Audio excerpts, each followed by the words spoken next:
Bueno, tomamos como punto de partida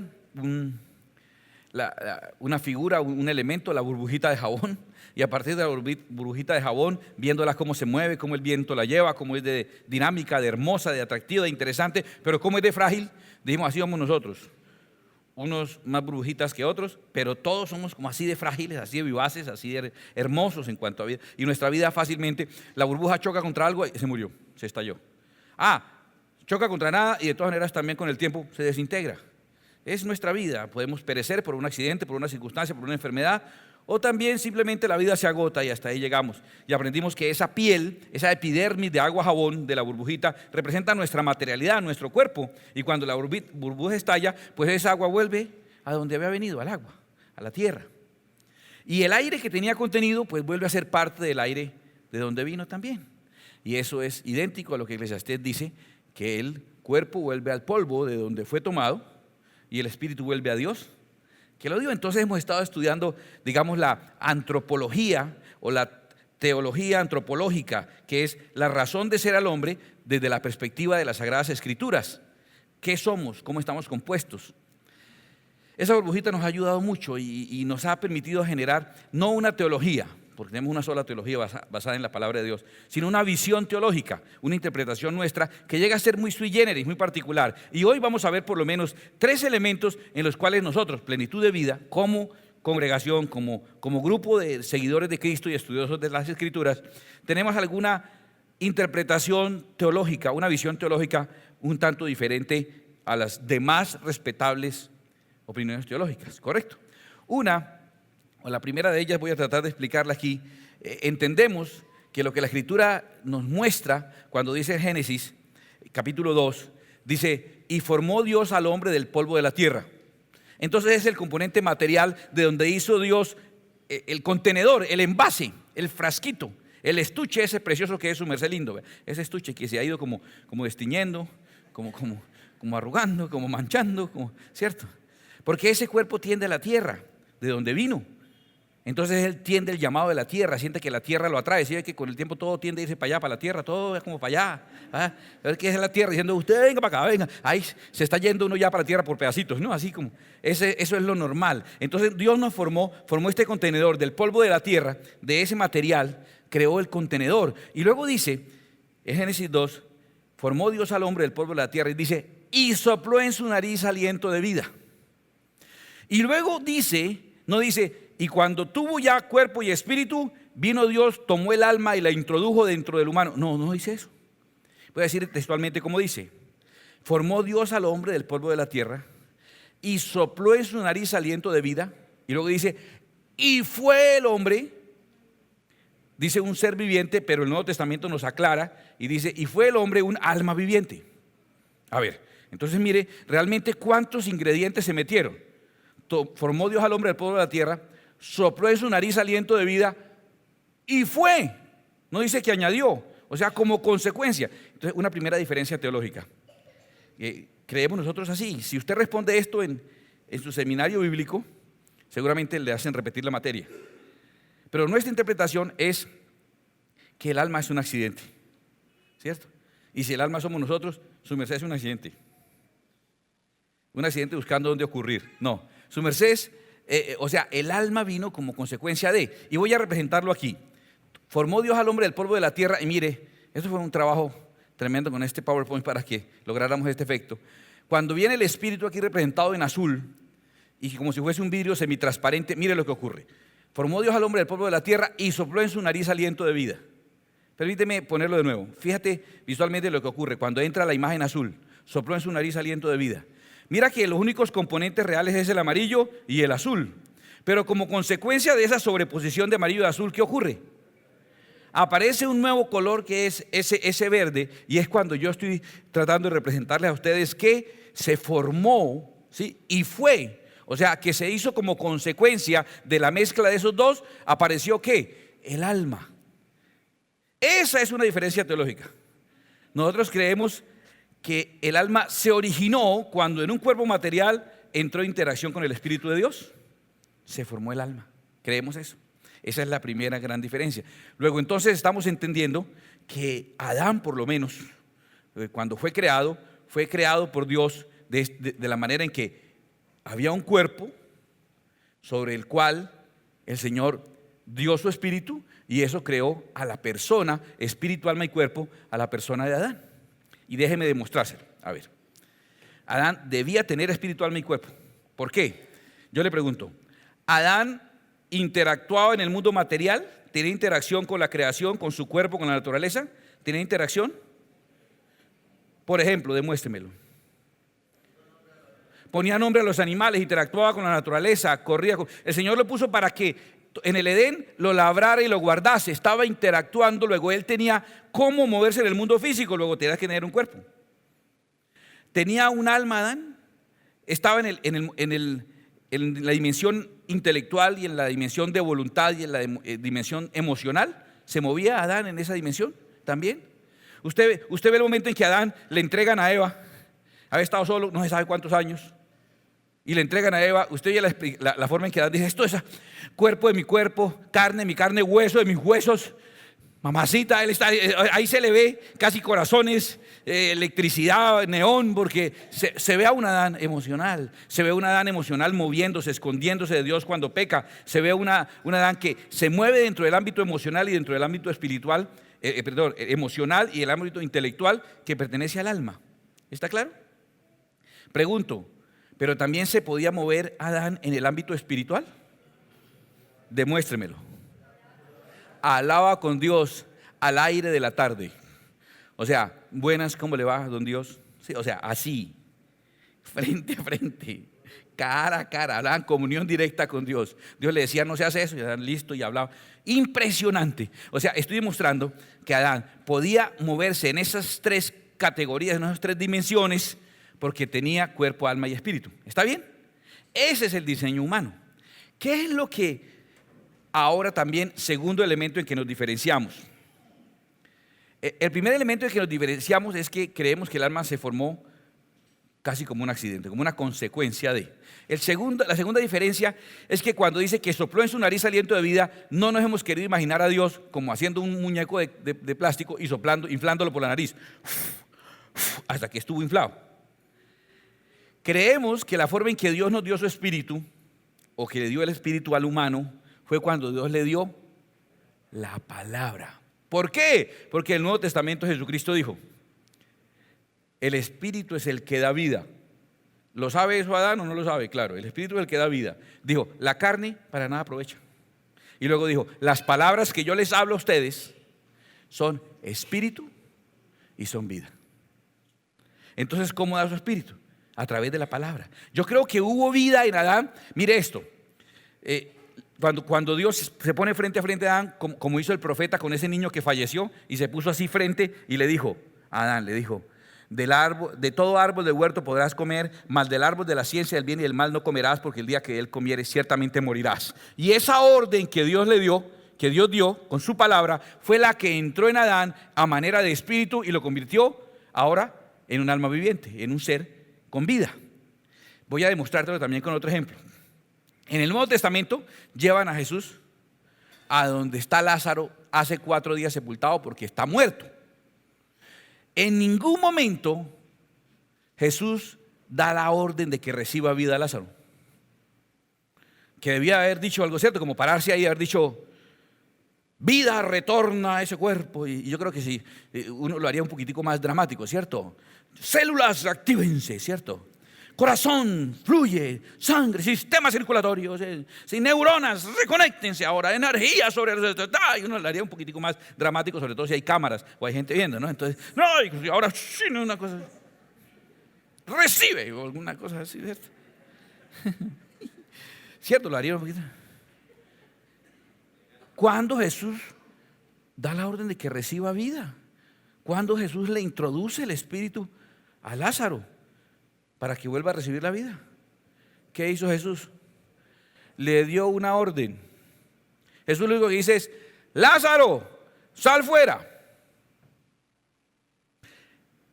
Si le dio una orden con su palabra y Lázaro salió, recobró la vida, porque en la palabra y en la orden de Dios está la vida. Porque la única manera que tenía Lázaro de salir fuera era estar vivo. Qué bueno, cuando Dios nos da un mandamiento y cuando da una orden, usted dice, pues no me puedo morir hasta que cumpla eso. Porque Dios nos da la vida a través de las órdenes, de sus mandamientos. Por eso creo que sí, a ese inerte Lázaro Jesús le dio vida enviándole una orden para que cumpliera. Creo que al inerte Adán Dios le dio vida dándole una orden para que la cumpliera. Porque la única manera que tenía ese Adán de comer de todos los árboles y no comer el árbol de la ciencia del bien y el mal era estando vivo. Entonces Dios le dio una orden y para cumplir esa orden tuvo que recibir vida. Y en la palabra del Señor está la vida. La vida está en la palabra. Jesús dijo, las palabras que os he hablado son espíritu y son vida. Y en la canción recordábamos cuando Pedro dijo, ¿a quién iré si solamente tú tienes palabras que dan vida eterna? ¿Ya lo entendieron? ¿Cómo se recibe el Espíritu? A través de recibir la palabra, y en especial la palabra de Dios hecha persona que fue enviada a nosotros, que es Jesucristo, el Verbo de Dios. Amén. ¿Qué pasó entonces con Adán? Adán, la palabra que había recibido, que era el Espíritu, dijo, no, ya no me interesa. La rechazó, la sacó de él. Y al sacar el único componente eterno que había en él, que era el Espíritu, dejó de ser un alma viviente y se convirtió en un alma muriente. No se murió de una vez. Satanás usó esa argucia para decir, no moriréis. Y verdad, ellos comieron la fruta y como no se murieron, la serpiente tiene razón, no nos morimos. Pero lo que estaba diciendo Dios es que el día que coman de esa fruta, el día que desechen mi espíritu y reciban otra palabra, ese día empiezan a ser mortales. No que se muere de una vez, pero se muere uno en 10 años, en 20 años, en 30 años, en 50 años, que para el Señor es un segundo.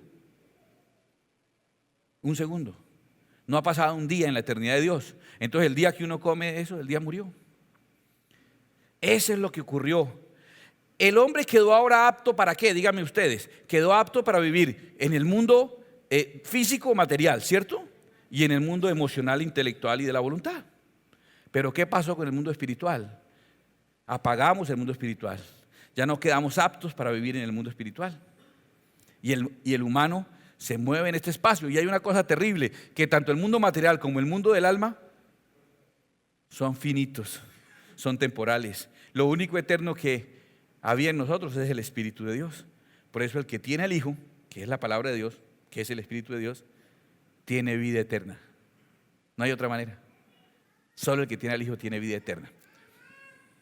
Si hacemos entonces una descripción de cómo está compuesto el humano, tendríamos que decir entonces que los componentes del humano son, o deberían ser, un cuerpo, el cuerpo que tiene dentro de sus dimensiones la fisiología, que son las funciones, la morfología, que es la forma, y la anatomía, que es la estructura del cuerpo. Lo vamos a estudiar más detalladamente. El cuerpo, el alma, donde está lo que ya hemos estudiado muchas veces, las emociones, el intelecto, la voluntad, y el espíritu, donde está también la conciencia, eso es que uno sabe si hizo algo malo o bueno sin que lo hayan dicho, sin que lo hayan visto y sin que le hayan anunciado, sabe uno, conciencia del bien y del mal. La intuición, que son conocimientos no adquiridos a través ni de la razón ni de la experiencia, sino por revelación. Y la comunión, la posibilidad de estar relacionados con Dios. Ese es el espíritu. Esos son los componentes que debíamos tener. Y que usted que está aquí y yo, por la misericordia de Dios, si tenemos a Jesucristo viviendo en nuestro corazón, tenemos activos esas tres dimensiones de la vida. Amén. Bueno, otra cosa en la que también nos diferenciamos, ya van dos. ¿De dónde se originó el alma? Es una diferenciación. ¿Qué es recibir el Espíritu? Es otra diferenciación. Y esta es otra diferenciación teológica, que es la verdad, pero si la respondemos en el seminario, perdemos el año. ¿Cuál es el destino del alma? ¿Usted responde? Dependes. Y a repetir el año, porque nosotros creemos que el alma entonces tiene la opción de dedicarse al espíritu, de buscar lo espiritual, de ocuparse del espíritu. Ocuparse del espíritu es vida y paz. Y si el alma hace eso, en el momento que la parte material desaparezca, que el cuerpo desaparezca, entonces el alma tiene vida eterna. Pero no estamos siguiendo una promesa de que algún día vamos a ir todos como un montón de fantasmitas así, todos en alma. Es el cielo, no un Halloween eterno, ¿no? Eso vamos a estar. El Señor prometió que nos levantaría un cuerpo nuevo, apto para lo eterno, apto para esa dimensión eterna e infinita, donde Él quiere que vivamos. Ese es el destino para el que se ocupó del Espíritu. ¿Lo entiende claramente? Como se montó en el bus de la eternidad, va a ser eterna esa alma. Ay, pero se quedó sin cuerpo. No se preocupe, le van a dar uno espectacular, mejor que cualquiera, como era Adán antes de caer y varón antes de caer, como fue Jesús cuando resucitó. La perfección de Dios, el plan de Él para nosotros. La otra opción es que entonces esa alma se dedicó más bien a las cosas de la carne y se ocupó de las cosas de la carne, y el ocuparse de la carne es muerte. ¿Por qué el ocuparse de la carne es muerte? Díganme, por favor, enséñenme. Porque la carne es temporal, la carne es finita. Entonces apagamos el espíritu, que es lo único que teníamos, y con el tiempo, ¿qué va a pasar también con la carne? También termina. ¿Y quién estaba montado en la carne? El alma. Entonces, por eso 1 Tesalonicenses 5:19 dice: no apaguéis el espíritu, porque es el único eterno que tenemos nosotros. Como apagaste el espíritu, el alma se montó en la carne, y la carne es el bus que va hacia la muerte. Entonces el samurái se murió. Se termina todo, hasta ahí. Ya eso lo tenemos claro. Mira que teológicamente tenemos un diagrama interesante que nos da claridad sobre lo que creemos. Ahora, vivimos en una sociedad que tiene el espíritu apagado.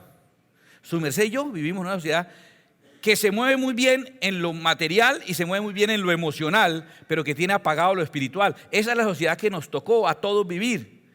Sin embargo, quiero que observes esto. De manera especial, su merced y yo, que nos tocó vivir en esta generación, que nos tocó vivir despuesito del siglo XX o en la segunda mitad del siglo XX, o hay alguno de la primera mitad, no sé, a los que nos tocó vivir después del siglo XX, nos tocó vivir una experiencia muy sui generis. Voy a explicarle qué es. Resulta que la interpretación de la realidad, del cosmos, del universo, que se tenía tradicionalmente, se tenía a través de científicos, filósofos, escritores, sociólogos, que veían e interpretaban el mundo entendiendo el concepto de espíritu, teniendo como punto de partida la realidad de Dios. Estoy hablándole de Nicolás Copérnico, estoy hablándole de Francis Bacon, Johannes Kepler, Galileo Galilei, René Descartes, Isaac Newton, Boyle, Faraday, Mendel, Kelvin, Planck y más cercano Albert Einstein. Todos ellos, estudiosos, generadores de la plataforma conceptual de la sociedad desde la perspectiva de que hay un Dios. Inclusive René Descartes, postulante de la duda metódica como método de conocimiento científico, él decía: la única manera de obtener conocimiento es a partir de la duda, pero tiene que haber un punto fijo de partida, y ese punto es Dios. Interesante, ¿correcto? Entonces todo el mundo tenía una cosmovisión diciendo: tenemos un componente espiritual. Apagado, muerto, pero tenemos un componente espiritual. Ocupémonos del componente espiritual. Pero a los que nos tocó después del siglo XX, como única generación, escúchame, como únicas generaciones en la historia de la humanidad, nos tocó el materialismo científico absoluto. Nos tocó después de otras joyitas. Por ejemplo, Voltaire, en la parte de escritura, en la parte de la biología y la ciencia, Charles Darwin, en la parte de la sociología y política y la economía, Karl Marx, y en la parte de la filosofía, Friedrich Nietzsche, por ejemplo. Esas joyas nos tocaron a nosotros.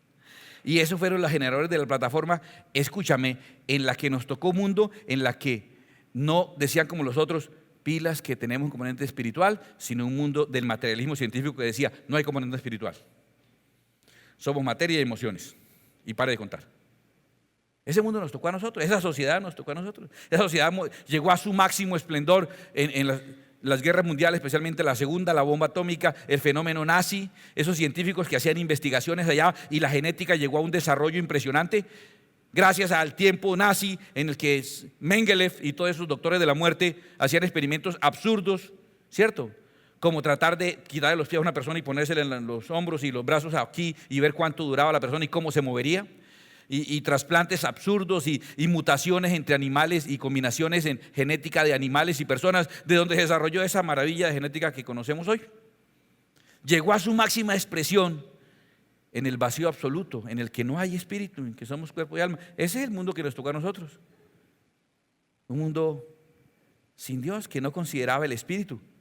Los anteriores consideraban el espíritu. No.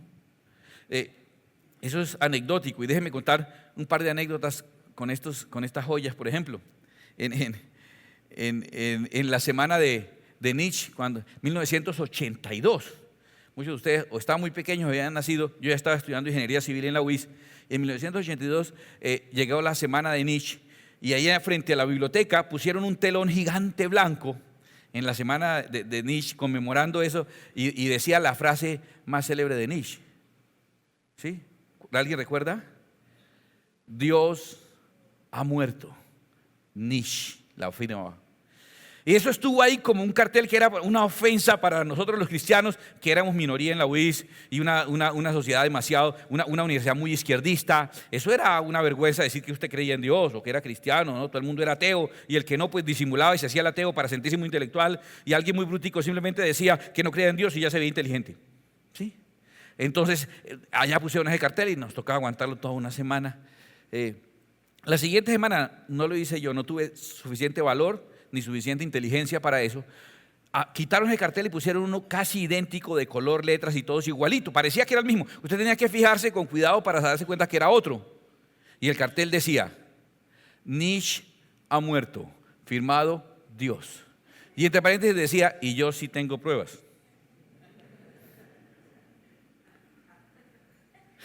Déjeme contarle una anécdota de Voltaire. Que basta con mirarlo ahí en la foto y se le nota lo Voltaire que era. Pero, un abogado, escritor francés radicado en París en el siglo XVII. Y el planteamiento de él fue este. Dijo: es tan absurda las enseñanzas de la Biblia. Y profetizó esto. Dijo: en 100 años después de mi muerte, nadie sabrá qué es una Biblia. Ese libro habrá desaparecido de la faz de la tierra. Como estaban en ese crecimiento del intelecto, en ese desarrollo, les parecía que el mundo realmente había por fin prendido el cerebro. Entonces decían: en 100 años la Biblia no estará en ningún lugar, y la gente usará como método de interpretación del mundo mis escritos. Eso dijo Voltaire en su casa en París, Francia. Qué curioso.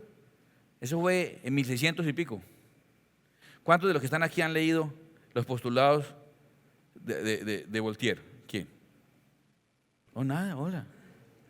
¿Y cuántos de los que están aquí han leído una Biblia? Tome y lleve. Ahora, déjeme decir algo curioso.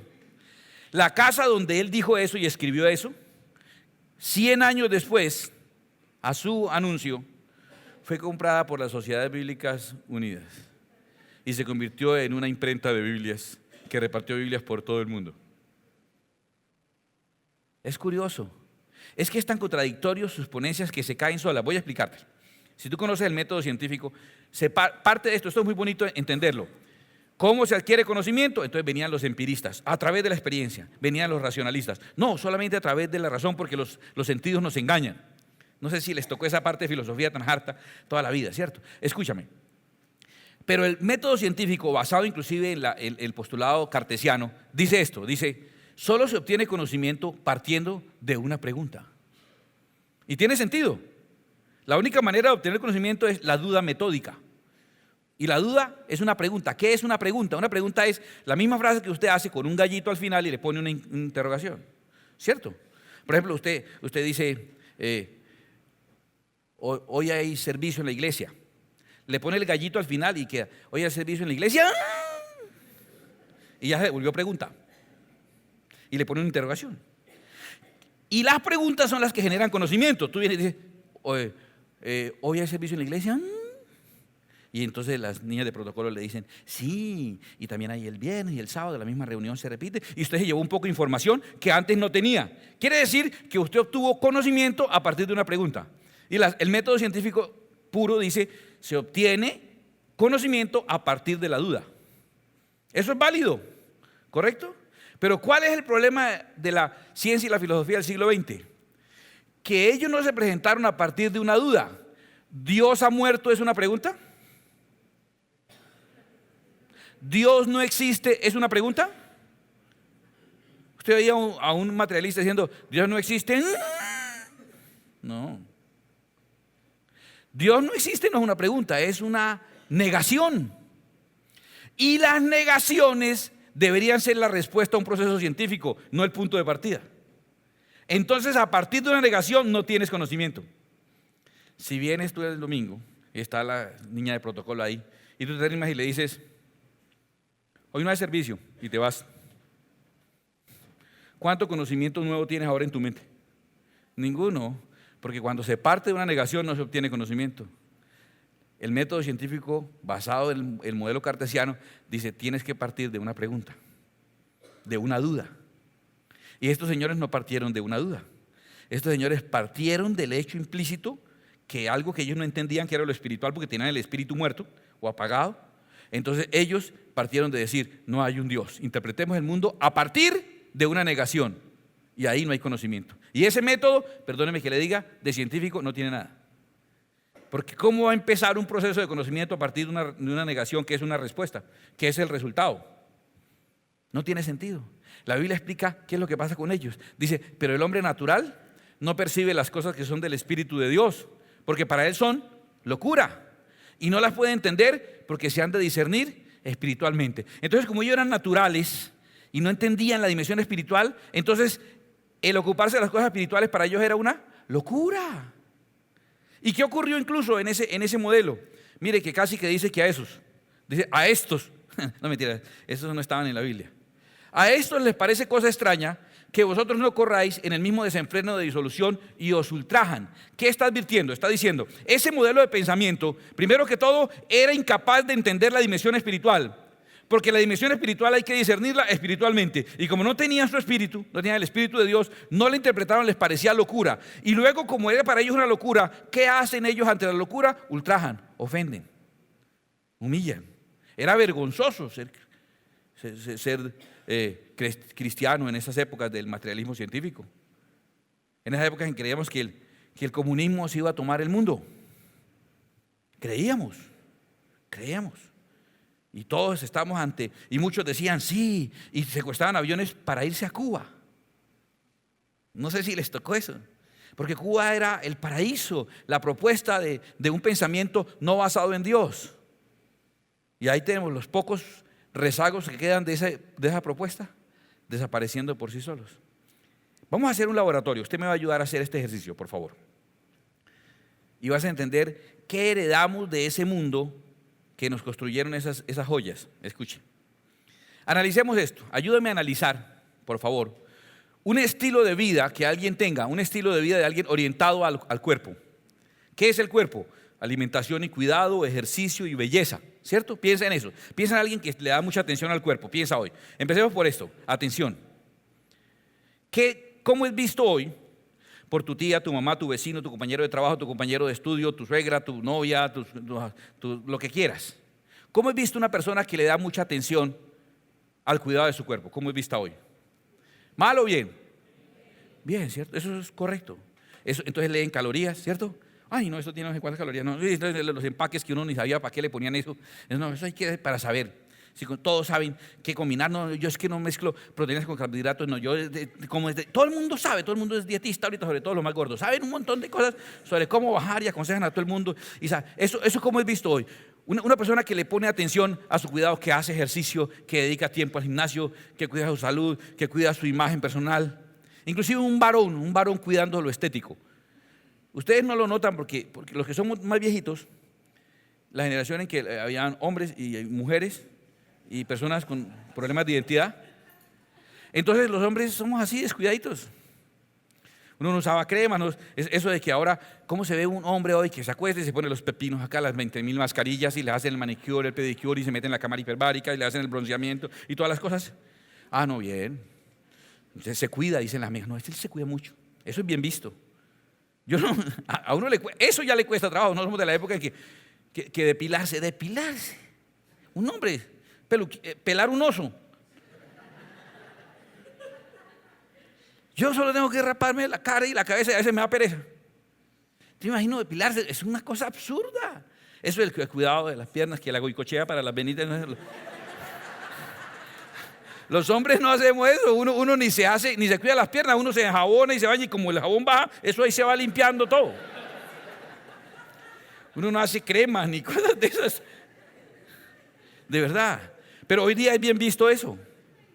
Es muy bien visto eso de estar enfocado en el cuerpo, de ser cuidadoso con la alimentación, con el ejercicio, de ser cuidadoso con la belleza. Eso, ponerle atención a eso, bien visto. Ahora, dedicación. ¿Cómo es vista la dedicación hoy día? Que una persona, no, yo voy al gimnasio todos los días 1 hora. Y el otro dice, no más, yo voy 2 horas. Entonces la pelea de quién dedica más tiempo al gimnasio y al cuidado, y eso es muy bien visto, cada uno. Yo soy de otra época, mis amigos iban al gimnasio a hacer spinning, yo me quedaba haciendo sleeping. Y aunque no lo creas, soy una persona que hago mucho ejercicio, juego tenis 2, 3 veces a la semana y fútbol una vez a la semana y hago ejercicio, pero, y mire, lo que me tiene mal es el cucharín. Mientras no dominemos mejor ese deporte del cucharín, ahí estaremos todos como... Pero dedicarse es bien o mal visto. Si una persona dice, no, lo que pasa es que no puedo porque esa hora tengo cita con no sé qué, y tengo el cuidado, y tengo la facial de no sé qué, y tengo la terapia para no sé qué, sí que cuándo, todo está muy bien visto. Todo eso no dice mal de una persona. No dice nada mal de él. Y al cuidado de un montón de cosas y atenciones, esa dedicación. Ahora, cuéntame cómo ve la gente hoy que se haga inversión en ese tema, el tema del cuerpo. ¿Cómo lo ven? ¿Malo? ¿Algo vergonzoso? ¿Alguien se burla del otro porque paga un gimnasio caro? Nadie. No, yo mi gimnasio sí que cuando me recogen el helicóptero, me llevan allá, me hacen y después regresamos. Yo cuando un jurgo de la cara, no importa. Bravo, qué envidia ese que invierte tantísimo dinero en eso. Y a mí la que me puso, me quitó, sí que cuando ve el doctor de las que opera las de Hollywood y me la puso, bravo, yo creo, inclusive creo que estas antes las tenía Pamela y no sé, no, es una fama, eso es un lujo, eso es un privilegio, pues. Nadie critica a otro porque invierta en el cuidado de su cuerpo. Nadie critica a otro porque no, yo consumo estos productos, estas cosas, nadie critica eso por la inversión, ni por el tiempo que le dedique, ni por la atención que le pone a eso. ¿Cómo valoran hoy día el dedicarse al cuerpo, una vida dedicada al cuerpo? ¿Cómo la valoran? ¿Cómo la valoran su mamá, su hermana, su tía? Llegaron ustedes, todos los primos se reunieron y llega el primo metrosexual, ¿sí? ¿Ese? Todo bonito, todo arreglado, todo peinado, ¿sí? Todo lindo. Y además todo, no, es que él es muy cuidadoso. Esto es para ustedes. No, a él toca prepararle cosas porque él no come lo mismo que ustedes comen, porque es un personaje, pues. Uno le pide autógrafo al primo. Lo admira, pues. Eso está bien visto. Está bien, la Biblia no dice que sea malo. La Biblia inclusive hablando del cuerpo, en 1 Corintios 6, 19 dice, ¿o ignoráis que vuestros cuerpos es templo del Espíritu Santo? El cual está en vosotros, el cual tenéis de Dios y que no sois vuestros. Nuestro cuerpo es el templo del Espíritu y los templos hay que cuidarlos. Entonces está hablando de cuidar el cuerpo.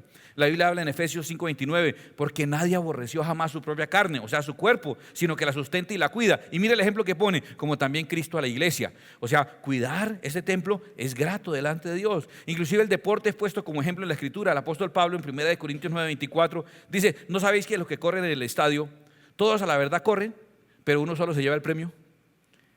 Corred de tal manera que lo obtengáis. Y él dice, el que lucha como atleta no es coronado, sino lucha legítimamente. Está hablando de la actividad física como algo positivo, está bien. Entonces nuestra sociedad sobrevalora el estar una vida dedicada a tu cuerpo, a tu materialidad. ¿Cómo ve la sociedad hoy una vida dedicada al alma? Por ejemplo, a las emociones.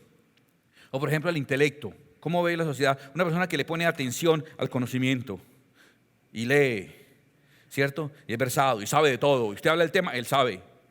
Hoy diría el hermanito Wikipedia, sabe de todo, ¿cierto? Yo diría algo que ustedes no entienden, el libro gordo de Petete. No tienen ni idea qué era eso. Los viejos solamente sabemos qué será eso. Pero una persona versada, ¿cómo es vista hoy? Una persona que le pone atención al intelectual. Bien vista. Una persona que tiene dedicación al intelectual, que estudió la carrera, después de la carrera estudió la especialización, después la maestría, luego el doctorado, después el MBA, después, y todas las que sean necesarias para seguir viviendo de gorra donde los papás, ¿cierto? Se inventa otra vez para seguir ahí en el hotel mamá y papá, ¿cierto? Y todas esas que se inventan. Esa persona que tiene más grados que un termómetro, más cartones que un tugurio, está más estudiado que el cáncer y más preparado que un yogur, esa persona que está más y más y más y más y más, ¿cierto? Eso como es visto. Y usted dedica tanto tiempo a la universidad y días enteros y pasó la noche entera preparando un previo, 3, 4 días. Nosotros teníamos que sustentar proyectos y yo recuerdo compañeros trabajando en la presentación del proyecto en la casa después de 2 noches y 2 días sin dormir que caían desmayados como moscas. Ay no, es que ellos son muy dedicados, es que es muy bien, es porque es la universidad. Y parece que eso es la maravilla. Invertir. ¿Cómo ve la gente que uno invierta en buenas universidades, en buenos colegios? ¿Es mal visto que usted quiera meter a sus hijos en mejores colegios? Que invierta en buena literatura, en cursos especiales para aprender, en seminarios. ¿Cómo lo ven las personas? Lo ven bien. Entonces la valoración que tenemos hoy día a una persona dedicada al alma, entonces su tía ya felicitó al primo metrosexual y ahora está orgullosa del primo doctor. No, eso él tiene más carreras que un taxista, usted viera. Eso es una maravilla, el muchacho sabe de todo, estudió no sé qué, estudió en Francia. Ahorita inclusive va a estudiar, tan pronto sí, cuando pueda. Le van a hacer una operación de cadera porque ya tiene 77 años, pero cuando mejore la cadera, él va a ir a estudiar en no sé dónde. Y es el orgullo de la familia, ese que está dedicado al alma, ¿correcto? Sigamos el ejercicio. ¿Qué pasa en nuestra sociedad con una persona que se dedica al espíritu y que le pone atención a las cosas del espíritu? ¿Qué pasa con esa persona? ¿Es bien vista? ¿Alguien que le pone atención a lo espiritual? ¿Alguien que su conducta está determinada por lo que considera a partir de las escrituras que es bueno o es malo? A ver, escuche. Si una persona dice, no, perdón, no, yo no puedo comer eso porque mi religión lo prohíbe, o la Biblia lo prohíbe, o es pecado, ¿cómo lo van a ver? Mal. La misma tía. Es que usted con sus bobadas, ¿no? Usted como que metió a esa religión. Entonces, todo le prohíben, pues, todo le prohíben. La misma persona. ¿Le sirve esa comida o esa bebida? Usted dice, no. Alguien lo dice por razones de intelecto y alguien le dice, no, yo no tomo porque es que la verdad, tengo que preparar un examen para mañana. O a mí esa bebida me genera un problema. No hay problema. Por razones del cuerpo. No, si eso me sube en kilos y no hay que, me toca tomarme 6 horas de gimnasio. Bueno, se la quito. ¿Y usted? No, al Señor no le agrada. Qué bobada la suya. Entonces, para la tía tenemos el sobrino metrosexual, el sobrino intelectual y el sobrino bobo. ¿Usted ha oído alguna persona que decide no participar de algo por razones, cualquiera que sea? Una persona que diga, no, tía, qué pena, yo no puedo comer ese mute porque es que estoy cuidándome y ese mute me sube de peso. Que la tía le diga, pues se lo toma o se lo echo por encima. ¿No has oído eso? Pero haga eso por razones espirituales con un trago. Otra anécdota más, cuando hicimos un negocio con una empresa de café que vendimos, un negocio bastante grande, dinero muy interesante, muy importante. La persona que se hizo con nosotros el negocio, un muchacho pues joven para tener tanto dinero y fuera de eso muy popular, siempre salía con las chicas más guapas de la ciudad, eso, invertía mucho dinero en pasarla bien y cuidarse y todo. Y entonces empezó a repartir whisky, como yo era el propietario de la empresa que habíamos cerrado el negocio, entonces me dijo, no, doctor Caballero, tómese este whisky. Y yo, no, gracias hermano, no, es que no me gusta. No, pero es que miren, ¿qué tal usted negándose a tomar un trago? Y mire, el negocio que hicimos de tanto dinero, y usted cómo no va a cerrar un negocio, y dele, pero insistido con eso, y volvía cada vez más borracho, y se ponía, entre más borracho, pues más intenso y más cansón, y obligándome, que me lo iba a echar encima, y que tenía que tomar al menos uno, y tal. Yo le decía, mire hermano, yo no estoy acostumbrado a eso, yo nunca me acostumbré a eso, y para mí, la sensación que tengo es como que me estoy tomando el perfume de alguien, ¿cierto? No, ni siquiera es agradable. Tal vez un buen vino de pronto lo disfruto, pero eso a mí no me... Insistí. Bueno, ya, yo dije, a la próxima que venga ya me pone el revólver pues para que me lo tome, ¿cierto? Y entonces cuando vino había una empleada de las mercaderistas, la mejor trabajadora, como siempre, la más dedicada, la de mejores resultados, con mucha belleza interior, una chica un alma linda, un espíritu lindo, o sea, una niña con unos valores. Ya me entendieron, ¿cierto? Con unos valores tremendos, pero tremenda. Era más fea que los señores. Físicamente, digo yo. Pero entonces la usé a ella para quitarme este man de encima. Y cuando vino, yo le inventé una novela y yo le dije, mire, usted supiera, hermano, a mí me gusta esa mujer. Él la miró, ¿cuál? Mira, pero esa la que decía, esa. No, hombre, no, a mí me fascina. ¿Le puedo pedir un favor? Me dijo, claro, sáquela y rumbiésela hoy. Digo, no, hermano, ¿yo? No, ni riesgos, no, me descotizo, no, hombre. Grave la cosa. Usted está mal, me dijo. Yo, ¿por qué la rumbia me parece horrible? Yo le dije, no, hermano, rumbiésela, a mí me parece linda. Me dijo, pues si le parece linda, pues envíela usted. Le dije, hermano, es lo que me pasa con su bendito whisky, hermano.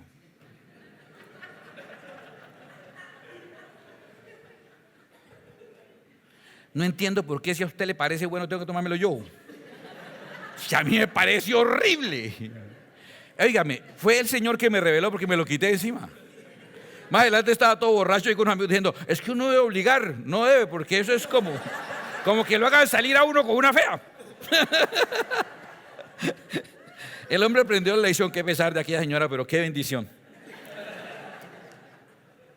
Una vida, a ver, la dedicación, la misma reacción. ¡Ay! Voy tarde para la universidad. Mijo, apúrele que no. Porque está dedicado a lo intelectual. ¡Ay, voy tarde para el gimnasio! ¡Oh, mijo, hágale! ¡Ay, mamá! ¡Ay, me está tomando lo tarde para ir para la iglesia! ¡Ay, qué! ¿Es que lo regañan o qué? Mejor dicho.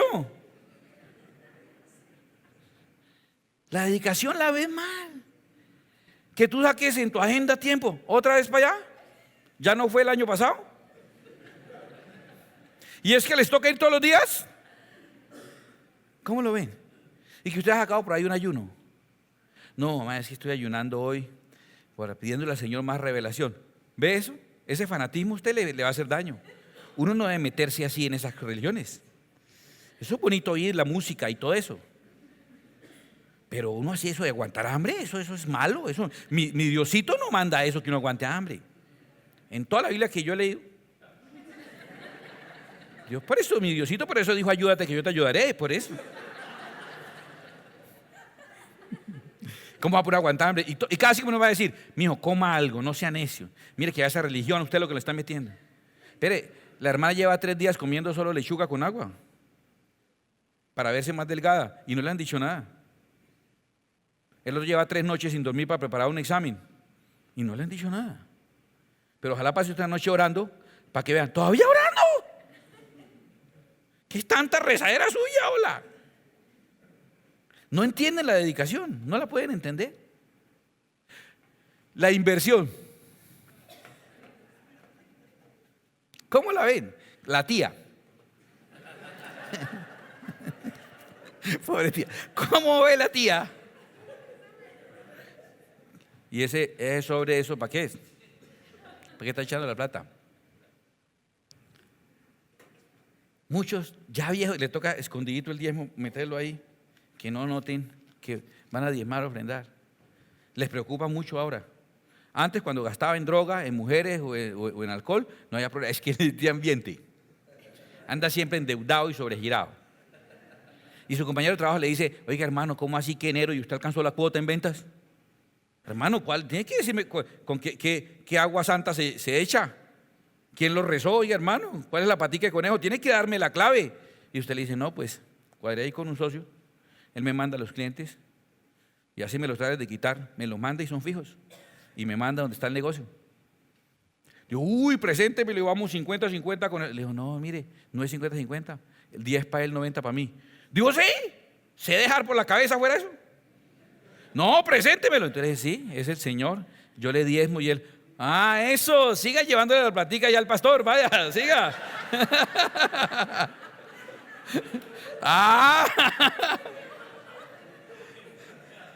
Oiga, y están llevados y ve que el otro está bien. Y me dijo un amigo cuando supo que era pastor, me dijo, y le ha ido bien con eso del diezmo, ¿no? Yo le dije, hermano, sí, desde que empecé a diezmar no he hecho sino prosperar. He tenido amigos pidiéndome empleo y después del empleo que no les doy, pidiéndome para el taxi y después criticándome por el método que yo he hecho que a mí me está funcionando y a él el de él no. Arruinado cada vez más y uno cada vez más bendecido. ¿Y cuál es la que invierta usted? En un seminario, en un congreso. Vamos a hacer un congreso espiritual. Eso tiene que ser a 10,000 pesos. Dar almuerzo, desayuno, cena, materiales, traerle artistas extranjeros y el sitio tiene que ser todas porque no la gente se queja. Y ojalá le lleven la boleta a la casa y luego lo recoja un carro y lo traiga a la reunión. Y lo sienten en mecedora. Ay, pero que venga para allá un vicioso de esos satánicos a hacer un concierto de rock y a volver a la gente más pervertida, más drogadicta, para que vea que 4 días acampando haciendo fila y después 6 horas en el concierto. Brincan, no, eso es una ama. Y después el periódico, qué maravilla para la ciudad. ¿Cómo? Tenemos 10.000 nuevos viciosos en la ciudad. ¿Cuál es la valoración que le da la tía, la sociedad, a las cosas espirituales? Honestamente hablando, mala. Dice, no, mire qué curioso, porque estaba en una sociedad que no entiende el espíritu, y como no entienden, ultrajan. ¿Quién alguna vez le han echado un vainazo, un buen chiste malo, una indirecta, o lo han humillado, lo han enfrentado, o lo han avergonzado públicamente por el hecho de que es cristiano? ¿Quién? A ver, levante la mano. Téngale un momentico así. Esta pregunta se la van a volver a hacer. Se la van a volver a hacer.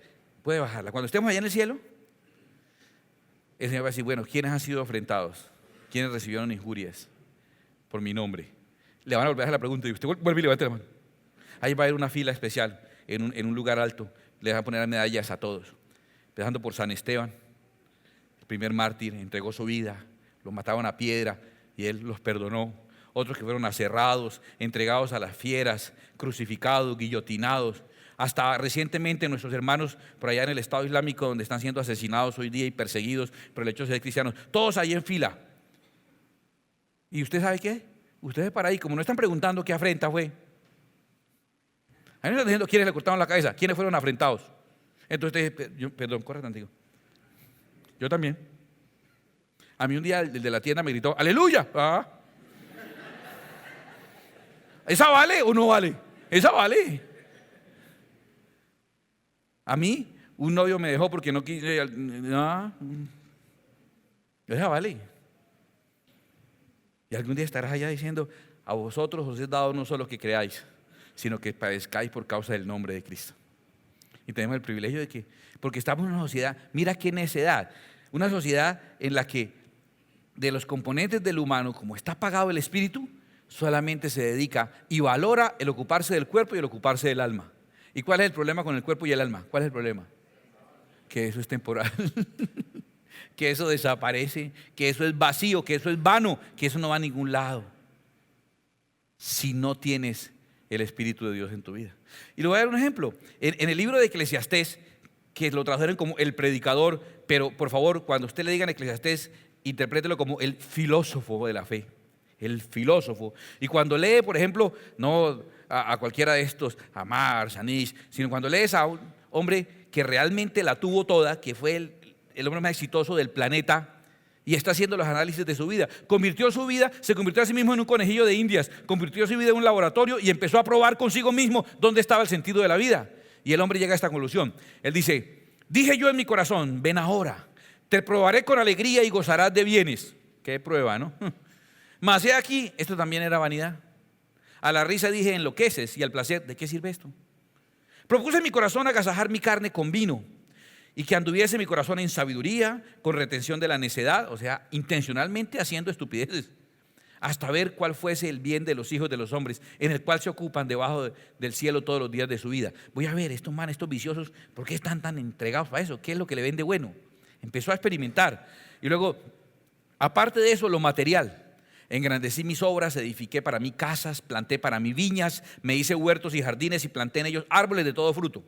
Me hice estanques de aguas para regar de ellos el bosque donde crecían los árboles. Compré siervos y siervas. Y tuve siervos nacidos en casa, tuvo criadero de esclavos, fuera de eso. También tuve posesión grande de vacas y de ovejas, más que todos los que fueron antes de mí en Jerusalén. Me amontoné también plata y oro. Y si usted lee, amontonó, pero de verdad montones, montañas de plata y de oro. Y tesoros preciados de reyes y de provincias. Me hice de cantores y cantoras, de los deleites de los hijos de los hombres y de toda clase de instrumento de música. Y fui engrandecido y aumentado, más que todos los que fueron antes de mí en Jerusalén. Además de esto, fuera de eso, se dedicó a lo intelectual. Conservé conmigo la sabiduría. No negué a mis ojos ninguna cosa que desearan, ni aparté mi corazón de placer alguno. ¡Wow! Porque mi corazón gozó de todo mi trabajo y esta fue mi parte de toda mi faena. Miré yo luego todas las obras que habían hecho mis manos y el trabajo que tomé para hacerlas. Y aquí todo era vanidad y aflicción de espíritu y sin provecho debajo del sol. Porque se dedicó al cuerpo y al alma, y el cuerpo y el alma son mortales. Y por eso él mismo decía, ¿y qué piedra que uno se muere y tanto que trabajó, después lo tiene otro? Porque como soy mortal, porque como descuidé lo espiritual.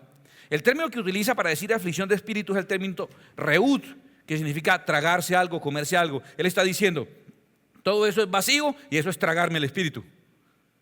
Impresionante. Ya está demostrado que una sociedad que dedicó todo su enfoque al cuerpo y al alma es una sociedad vacía y perecedera. Por eso Gálatas 5 nos da este consejo y yo se los digo a ustedes.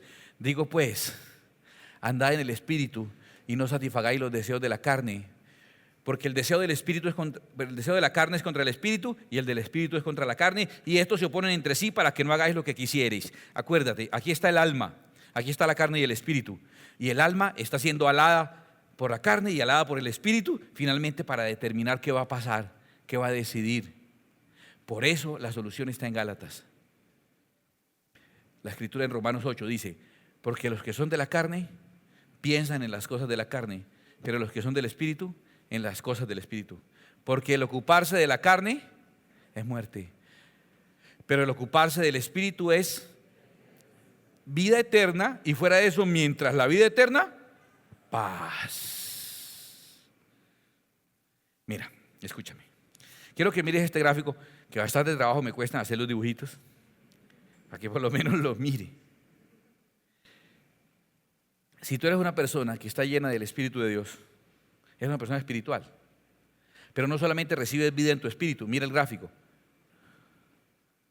Cuando eres una persona llena del Espíritu de Dios, tu alma también recibe vida por el Espíritu de Dios, y tu cuerpo también recibe vida por el Espíritu de Dios. Y ese es el último elemento que voy a explicar, en el cual nos diferenciamos de muchos otros. Nosotros creemos que espiritual es un servicio a Dios, una alabanza, una adoración y una canción que habla de Dios. Pero nosotros creemos que cuando tú eres una persona espiritual, todo lo que tú haces es espiritual. Entonces fuimos a jugar fútbol hoy un rato. Y el que es espiritual, en el rato que jugó fútbol, tuvo una actividad espiritual. ¿Por qué? Porque él es espiritual.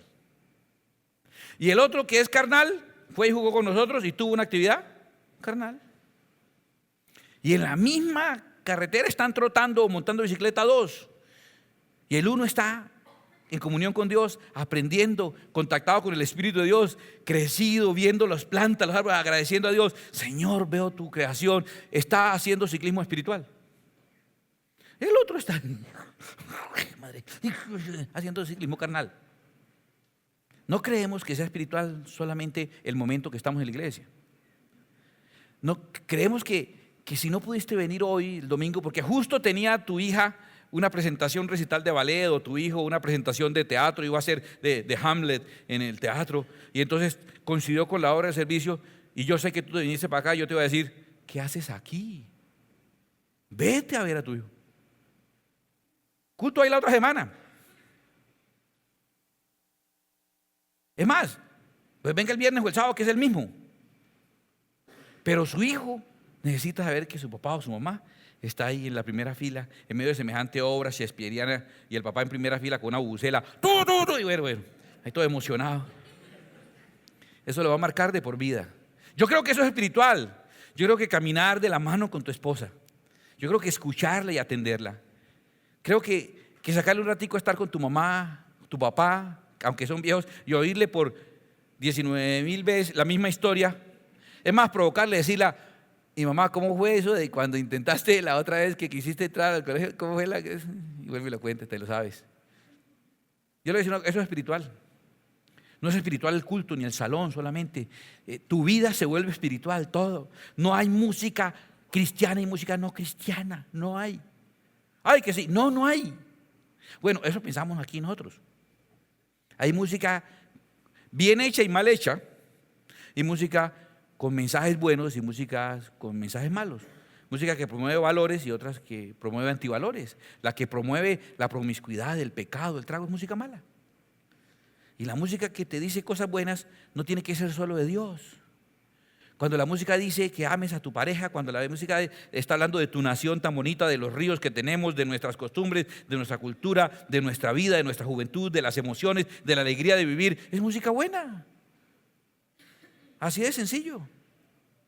Esa diferenciación la inventamos nosotros, o la inventamos nosotros, otros la inventaron para separar el espíritu de todo lo demás. Cuando eres una persona espiritual, tu alma es espiritual y aún tu cuerpo es espiritual. Todo lo que haces es espiritual. Cuando siembras un jardín y lo riegas, cuando cantas una canción, cuando bailas con tu pareja, con tu esposa o con tu esposo, cuando ves una buena obra de arte, cuando escribes o cuando lees un buen poema, cuando lees un libro que te edificó, eso es espiritual. Eso es alabanza a Dios también. No religiosidad solamente. Ese es un elemento que nos diferenciamos mucho. Estaba en un retiro espiritual. El año pasado, la anécdota del 2014 de la iglesia. ¿Cuál fue la anécdota de la iglesia? Que nos fuimos, un grupo de misioneros, a Brasil. Que estábamos medio escondidos y nos sacaron por caracol. Y todo el mundo supo que estamos en el mundial. Hay por lo menos 2 familias asistiendo a la iglesia, fruto de ese viaje al mundial. Y el resto, interesados en asistir también. Le falta un empujoncito nomás. ¿Por qué? Una campaña de iglesia. Yo he visto los que dicen que van a hacer evangelismo a los mundiales y se ponen a hacer bailes a la entrada, a hacer estorbo ahí para que la gente no entre rápido y que les pare y que reparten papelitos. Y yo he visto de esos, ¿cuántos quedan? Ninguno. Nosotros fuimos y como somos espirituales, todo lo que hacemos espiritual, hubo bendición y fruto espiritual para eso. Eso fue una actividad espiritual. El tiempo que sacas para tu pareja, cuando ayudas a hacer oficio en la casa, eso es espiritual. El chico que dice, no, yo no pude hoy, había pensado llegar unos minutos antes para orar, pero me tocó llegar justo a tiempo porque me quedé ayudándole a mi mamá a doblar la ropa, a asear la cocina. Y por eso no pude ir a la actividad espiritual. No, eso fue más espiritual que venir aquí a hacer karaoke. Eso fue espiritual. Cuando juegas con tu mascota, cuando caminas, cuando te diviertes, cuando ríes. Dígame qué más espiritual que alzar a uno un hijo, recién nace y se lo entrega, no, la primera vez que le entrega a uno el bebé, que uno lo carga así, que uno no sabe ni cómo cogerlo, sobre todo los señores, ¿no? Eso no sabemos como que por dónde se agarra, como que, sí. Debían venir con agarradera, ¿sí, no? Y uno como que lo coge y lo mira así. Dígame más espiritual que el momento en que tu bebé coge con su manita diminuta tu dedo. Y tú estás ahí, no te habías dado cuenta que tú eras tan grande. Dígame algo más espiritual que eso. Que cuando tu hijo o tu hija está en una presentación o está y voltea y te ve allá primero y desde arriba, en medio de la coreografía, te pide. Dígame algo más espiritual que eso. Que en el momento de depresión de tu mamá o tu papá solos en casa, cuando la tristeza lo embarga, de pronto tú entras y la haces reír un rato y compartes un café con la persona y charlas un ratito y quedó ella feliz un mes. ¿Hay algo más espiritual que eso? No, es que hay que ir a recoger pan y comida y ropa y hay que darle a los marihuaneros del centro esos para que tengan con qué atracar. Eso sí es una obra social. Ah, sí, y su abuelita no merece también atención en su casa y su primo que no tiene empleo también no merece una ayudita. Es que pensamos diferente, es que somos distintos. Por eso seguramente los que no nos entienden es posible que nos ultrajen, porque no nos entienden. ¿Y qué tal si hacemos un tallercito espiritual de una vez? Y ponemos nuestro cuerpo, nuestra alma al servicio del Espíritu. Y qué tal si adoramos a Dios un momento, pero entendiendo eso que estamos entendiendo hoy. Y te advierto, siempre te van a juzgar por dedicarte al Espíritu. Los mismos que elogian, la tía, bien hecho, sobrino metrosexual, bien hecho, sobrino intelectual. No, es que tengo un sobrino que se me volvió protestante. Está metido en una religión allá, le lavaron el cerebro. Y lo más curioso es que estos 2 primeros primos, el que está dedicado al intelectual, lleva como 4 matrimonios y todo le ha ido mal. Pero como tiene título, se le perdona. El otro que está dedicado a lo físico, ha tenido como 5 novios. Bueno, ha tenido como... Y tan lindo el sobrino. Y tú tienes un hogar bendecido, próspero, hijos que te aman. Tu trabajo es próspero, tu salud es próspera, vive feliz y tu mamá está preocupada por ti, tu tía. Me preocupa es él. Se metió por una religión allá. Lo tiene embobado un calvo.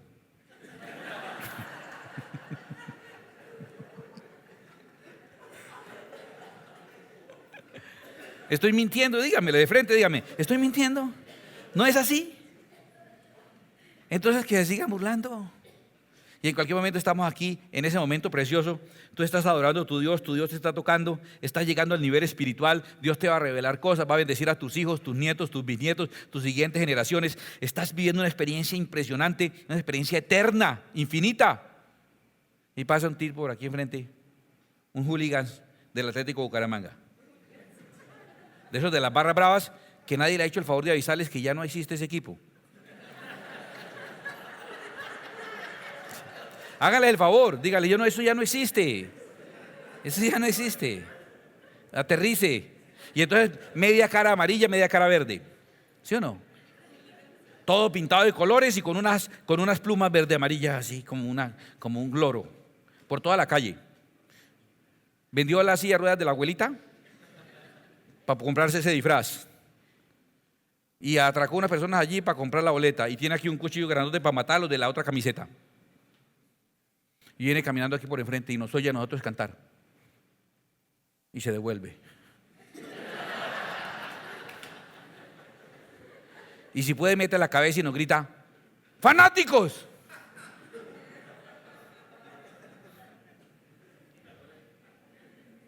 ¿Usted está entendiendo, cierto? ¿Sabes qué digo yo? Y le invito a que diga: ¿sabe qué? Pues búrlense de todo lo que quiera. No lo entienden. Es más, voy a seguir haciendo aquello que les causa ridiculez. Ay, mi tía se escandaliza donde me vea levantando las manos mirando para arriba. Mijito, no, ahora sí lo perdimos. Pues voy a hacerlo para orar a mi Señor. Voy a honrar a mi Rey. Voy a honrarlo y a bendecirlo. Y cuando le diga a mi mamá: mire, es que este es el sobrecito de diezmo para la iglesia. ¡Ah, claro! Y esta es la parte que hay para usted. Porque antes no me alcanzaba para darle algo a usted. Desde que estoy haciendo esto, ahora me queda con qué ayudarla. Y posiblemente entonces la mamá diga: oiga, no, eso no es tan malo. Eso todo tiene su pro y su contra, ¿no? Toca que usted no se fanatice mucho, mío. ¿Hay alguien que esté de acuerdo conmigo esta mañana en este esquema? Y no quiero que levante la mano, quiero que si alguien está de acuerdo conmigo, se ponga de pie donde está y me diga: sí, así es. Y si se van a burlar, se burlen. A otros les costó la cabeza, una burladita no nos hace daño. Y si quiere hacemos una guerra de quién se burla más de quién, a ver. Pero yo adoro a mi Señor y lo adoraré con todas mis fuerzas el resto de mi vida. Y estamos en nuestra corriente y no estoy esperando que nuestra sociedad entienda. Posiblemente jamás entienda nuestra sociedad. Posiblemente cuando entiendan será demasiado tarde. Pero yo no voy a seguir enfocándome en lo material, en lo temporal, sino daré vida a mi espíritu. Recibiré cada día a Jesucristo, recibiré su palabra, seré lleno de su Espíritu Santo, viviré por Él y para Él. Y le adoraré. Piensen lo que quieran, digan lo que quieran. Todo el tiempo amenazándome con el rechazo de los amigos, sacándome del maravilloso grupo de muertos de hambre, desprogramados, aburridos. Qué miedo si me sacan de mi parche de mediocres. Que te saquen cuanto antes. Renuncia tú más bien antes que te saquen. Ay, quiero que sea la familia. Y como para qué, mire, ¿quiere familia? Mira toda esta familia aquí, que te entiende, que comparte contigo lo que piensas, que está dispuesta a vivir contigo y morir por ti si es necesario, y con los cuales estaremos por la eternidad. Así que hay que irnos acostumbrando más bien. Mi padre y mis hermanos son los que hacen la voluntad de mi Padre que está en los cielos, dijo Jesús. Mi madre y mis hermanos, mírelos, ahí están. Te voy a decir una cosa para que empecemos a adorar al Señor, te lo digo de corazón. Puedes vivir feliz el resto de la vida sin la tía, aunque no lo creas. Puedes esperar que sea ella la que finalmente venga y diga: mi hijo, háblele a sus otros primos, tan desbaratado. Usted allá, dígale allá al pastor ese que ore, sáquele una cita. O que el día que le diga: ¿usted por qué no lo lleva allá, la cosa esa donde va? Usted y yo sabemos que eso va a pasar. Adora a Dios y hazlo de la manera en que te criticarían. Hazlo de la manera que te señalarían. Hazlo de la manera que te juzgarían. Así lo va a hacer. Más de apóstatas. Pues sí, amo a mi Señor. Prepara tu vida y ábrete a lo espiritual. Y dedícate a lo espiritual. Y enfócate a lo espiritual. Porque el ocuparse de la carne es muerte. Pero el ocuparse del espíritu es vida y paz. Adora al Señor. Adóralo. Adora al Señor. La Biblia dice que basta pedirle a Dios que nos dé su espíritu para que Él lo entregue. La Biblia nos explica que Él está deseoso de darnos su espíritu si simplemente lo pedimos. Pídele al Señor que te llene con su Espíritu Santo, que ponga vida en tu vida, que te llene de vida eterna. Recibe el Espíritu de Cristo en tu corazón y dile: Señor Dios mío, yo anhelo, Señor, recibirte. Anhelo recibirte, Padre.